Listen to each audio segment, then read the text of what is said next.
We've been talking recently, look, it's come up in a number of conversations about this whole question of neutrality towards change and solution focus, the stance that we take in this approach. And the word that's come into those conversations repeatedly recently has been neutrality.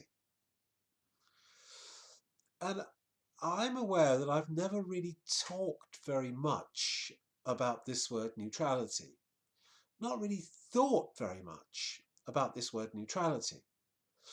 And here are just some thoughts, some initial thoughts about that word. Look, are we neutral about change? And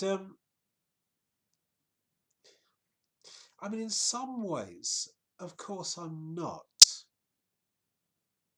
I really do want the people who come to see me to get a good outcome. I want them to get what they want. So in what sense might I be neutral about change? And I think there are a number of senses. And the first of those is that I certainly, and this is not surprising and it won't surprise you, but I'm certainly neutral, to a significant extent at least, about the changes that people describe. When I sit down with them, I really don't have a view on what their best hopes should be. And so we go back to our friend Harry Corman's quotation, until you know what the client wants, you have no questions to ask. Literally, no questions to ask. Since our questions derive from knowing what the client wants. Harry put that very, very succinctly.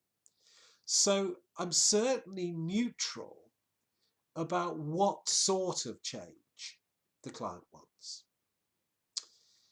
And I'm also neutral, I think, in relation to, as it were, trying to get them to do their changes. And so there's no sense in which I'm trying to get people to do things. And over the course of 30 years, really, of using this approach, developing our ideas, developing our thinking, that neutrality has become a great deal more obvious. And it's become more obvious in the way that we frame questions, in the moving away from what I would call steps questions to signs questions, prospective strategy questions to prospective evidential questions. So moving away from what do you have to do to how could you know that things were moving in the direction of your best hopes, whatever. So again, what we see is a stepping away from the language of doing. What have you got to do to achieve this?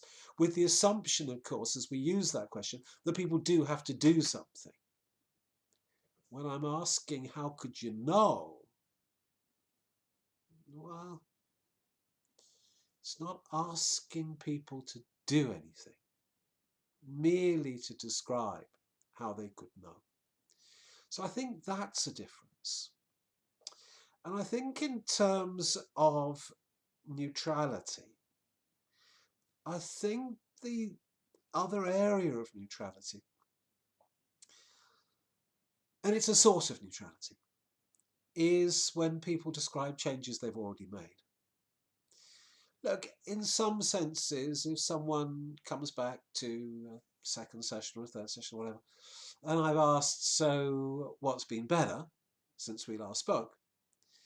And people start telling me about changes that are in line with their best hopes, it would be somewhat inhuman not to smile, perhaps, for something not to turn up in your tone that indicates that you're pleased with that.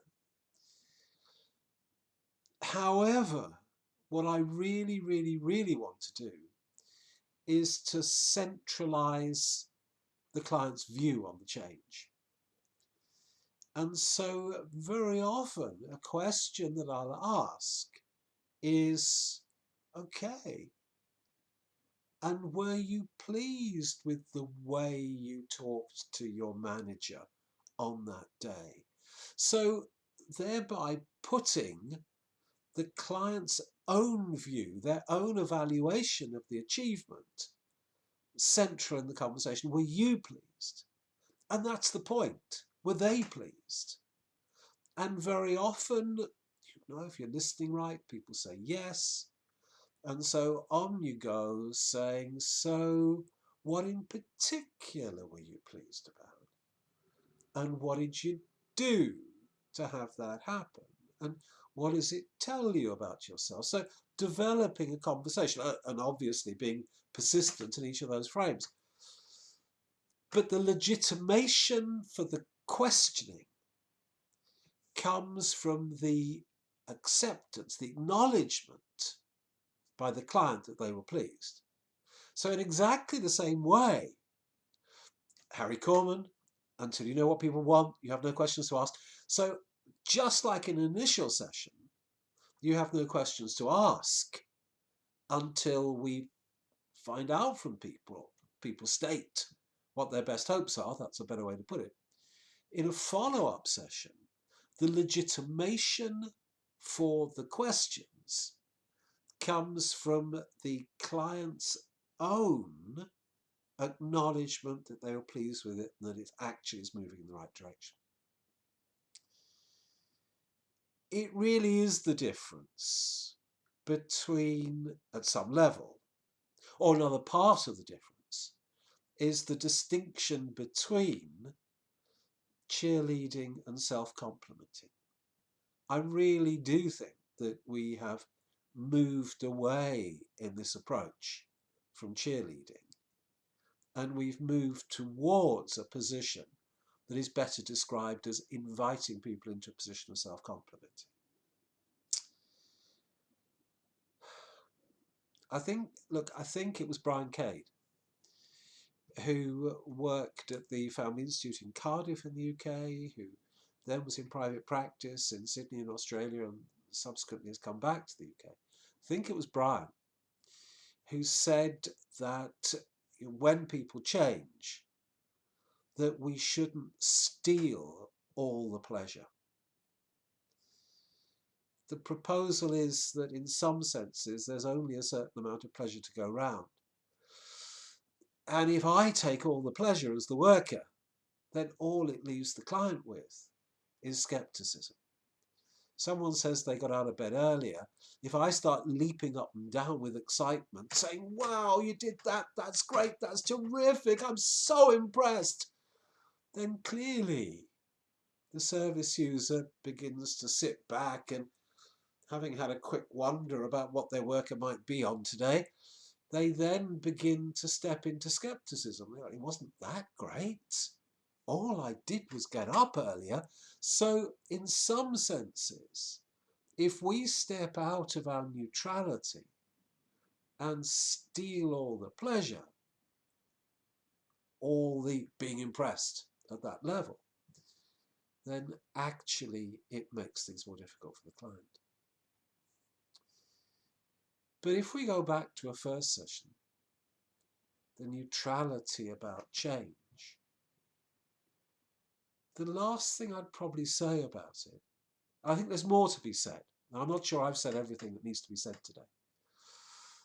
But if the service user, the client's experience of us, is that we are pushing them towards change, saying, come on, you've got to do something, you've got to do something, then very often when people feel pushed, it's a very, very natural response to push back at some level, because pushing is inherently critical. We're saying at some level to people, we know better than you what you should do. So come on, you need to do it. it's a critical position that we're taking when we start pushing people towards change. And I guess it fits for me with the words of, oh, and I wish I knew how you pronounce his name properly. Is it Peter Senger or Peter Senji or Peter Sange? I'm sorry, I don't know. I'm sure I should know. Who says it's not that people don't want to change. It's more that they don't want to be changed. So how can we talk with people in such a way that people own their own changes? So there we are. There's some of the meanings, some of the thoughts that I'm beginning to have about neutrality. And I'm sure I'll be having more. And I hope that in your responding to this, you might add to this conversation, which I think might be quite an important conversation for solution focus. Well, thanks.